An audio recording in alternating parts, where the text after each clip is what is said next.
माननीय मुख्यमंत्री महोदयांनी मांडलेल्या शोक प्रस्तावावरती बोलण्यासाठी मी इथे उभा आहे. अध्यक्ष महोदय, खरं तर अजितदादा महाराष्ट्राच्या दृष्टीने किंवा सगळ्यांच्या दृष्टीने एक आगळं वेगळं व्यक्तिमत्व होतं.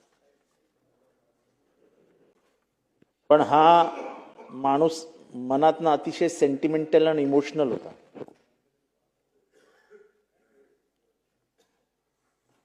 एकदा एका प्रकरणात, सहकारी बँकेच्या प्रकरणात त्यांना राजीनामा त्यांनी स्वतःहून ठरवलं, मी राजीनामा देतोय. मी बरोबर होतो, आम्ही दोघं राजीनामा द्यायला गेलो आणि राजीनामा देत असताना त्यांच्या डोळ्यात आलेले अश्रू आणि त्यांनी माझा पकडलेला हात, ही गोष्ट मी कधीही विसरू शकत नाही. मला काय म्हणायचं असेल ते म्हणा, पण त्यांच्यावर झालेल्या खोट्या नाट्या आरोपाने ते प्रचंड व्यथित असायचे. त्यांना प्रचंड वाईट वाटायचं. आणि 2000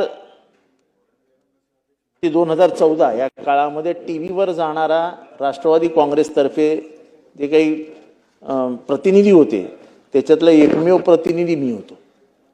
त्याच्यामुळे दादोजी कोंडदेव प्रकरणात त्यांच्यावर झालेला आरोप, 70,000 कोटीवर त्यांच्यावर झालेला आरोप, एखादा शब्द तोंडातनं निघून गेला म्हणून झालेला आरोप, ह्या सगळ्याचा डिफेन्स करण्यासाठी मी टीव्हीवर जायचो. आणि त्याच्यानंतर ते डिफेन्स व्यवस्थित झालेत हे सांगण्यासाठी रात्री त्यांचा फोन यायचा. अध्यक्ष महोदय, तडकाफडकी निर्णय घेणं हा त्यांचा म्हणजे त्यांचा डाव्या हाताचा खेळ होता. एकदा एका प्रकरणामध्ये टीव्हीवरती माझा आणि खडसे साहेबांचा वाद झाला आणि खडसे साहेब म्हणाले की इतका व्यस्त असलेला मंत्री एक फाईल 3 दिवसात सही करतो, हे कसं काय शक्य आहे? मी म्हटलं, खडसे साहेब काहीतरी चुकीचं बोलताय तुम्ही, 3 दिवसात सही केली? म्हटलं याचा अर्थ अजितदादांनी काय बघितलेलं दिसत नाही व्यवस्थित. म्हटलं जास्तीत जास्त 3 तास ती फाईल त्यांच्या टेम्पोलावर राहिली पाहिजे, 3 तासाच्या वरती फाईल राहूच शकत नाही. कुठलाही निर्णय घेताना ती पूर्ण फाईल वाचून, पण फाईलीचा ढिगारा अजितदादांकडे लागलाय असं कधी झालं नाही. माझी 2 बटणं उघडी असायची, त्याच्यामुळे मला खूप वेळा त्यांनी ठोकलं, अगदी जाहीररित्या ठोकलं, अरे वरची 2 बटणं उघडी कर. आणि मी त्याच्याच उत्तर द्यायचो की 2 बटणं काय बघता, आतमधलं हृदय बघा आणि हृदयात कोण आहेत ते बघा. हृदयात फक्त निष्ठा आहे. त्यामुळे अजितदादांचं आणि माझं स्पष्टपणाने सांगायचं झालं तर 2019 नंतर थोडंसं वितुष्ट आलं, पण ते वितुष्ट निष्ठेने आलं.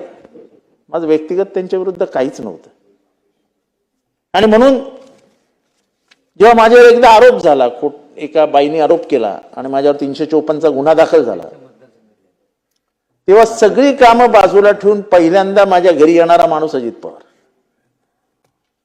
आणि तेव्हा ते आणि मी बाजूला बसलो आणि तेव्हा ते म्हणाले, जितेंद्र खरं आहे, एखादा खोटा आरोप झाला की त्रास आपल्याला होतो आणि आपल्या कुटुंबियांना होतो, बाकी त्यांना मजा असते. म्हणजे 354चा गुन्हा जगाच्या दृष्टीने खूप साधा आहे, पण त्याचा त्रास तुला काय होत असेल आणि तुझ्या पत्नीला काय होत असेल हे मी जाणतो. त्याच्यामुळे त्यांच्यातला जो मृदू स्वभाव होता हा मी स्वतः जवळनं अनुभवलाय. मी एक त्यांची जी सवय आहे कदाचित कोणी अनुभवली नसेल, पण पवार साहेबांशी बोलताना अध्यक्ष महोदय ते कधीच डोळ्यात डोळे नाही घालायचे. पवार साहेबांशी बोलताना ते एकीकडे बघायचे आणि पवार साहेब दुसरीकडे बघायचे. मला 2 मिनिटं अधिकचे लागतील. आणि त्याच्यामुळे अध्यक्ष महोदय, म्हणून मी सांगत होतो की सिनियरिटीला तुम्ही स्कोप द्या. अध्यक्ष महोदय, त्यांचे आणि साहेबांचं एक वेगळंच नातं होतं.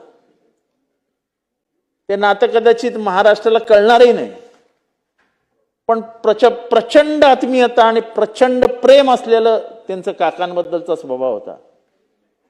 आणि हे सगळं मी जवळनं अनुभवलंय, जवळनं बघितलेलं आहे. अध्यक्ष महोदय,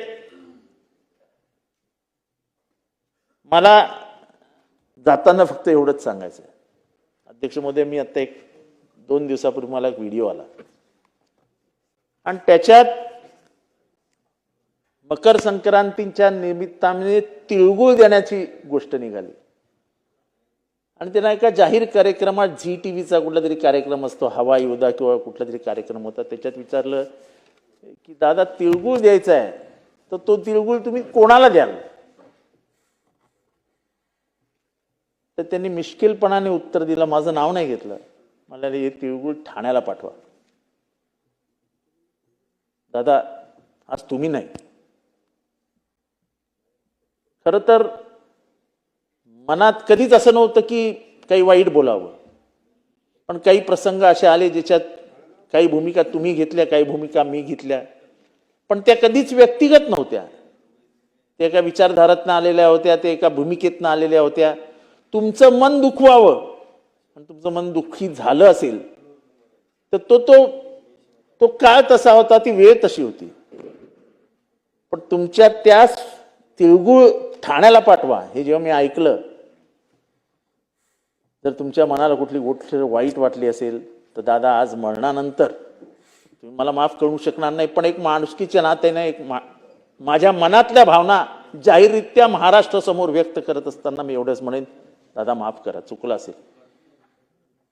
बोलण्याच्या नादात मीही काही वेगळं बोलून गेलो असेल, पण तुमचं हे म्हणणं की तिळगुळ ठाण्याला पाठवा, होय दादा, याच्यापुढे तुमच्याबद्दल वाईट बोलण्याचं काय कारणच नाही. का उभा महाराष्ट्र रडतोय, उभा महाराष्ट्राच्या डोळ्यात पाणी आहे. आज या संपूर्ण सभागृहातली झालेली भाषणं ऐकल्यानंतर तुमच्यातला मोठेपणा हा काय वेगळा सांगायला नको, पण महाराष्ट्राची मोठी हानी झाली ही शब्दातनं व्यक्त करू शकणार नाही. शब्दातनं व्यक्त होईल पण ती भरून निघणार नाही. महाराष्ट्राने एक विलासराव गमावले, महाराष्ट्रातने गोपीनाथराव गमावले, महाराष्ट्रातने आरारावा गमावले आणि महाराष्ट्राने अजितदादा गमावले. महाराष्ट्राने मोठा नेता गमावला, जो ज्याला महाराष्ट्राच्या भविष्याची चिंता होती. महाराष्ट्राची झालेली हानी कधीही भरून निघणार नाही.